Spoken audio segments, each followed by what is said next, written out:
Today we're going to install a new battery on this 2008 Toyota Tundra. Alright, first thing we're going to do is pick up this battery. And you want to remember where this hole is, because we're going to have to put this bracket inside that hole. Alright, so we'll put the battery into place. We'll remove this little protective cover.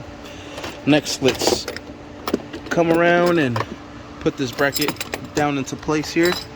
So this is why you want to remember that hole. And then there's another hole back here. Alright, with a 10mm deep socket, we're going to secure this down. Just tighten one side, then we'll tighten the other, just until the battery is nice and secured. Next, what we'll do, we'll put in the positive terminal right here.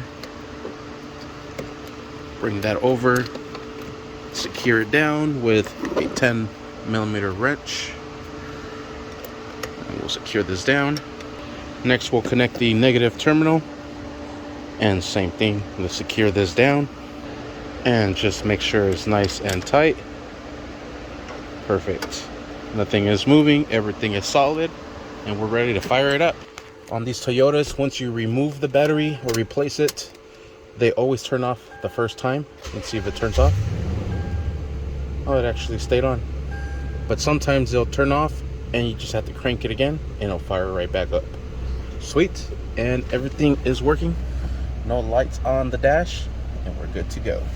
Thank you for watching. Please like and subscribe.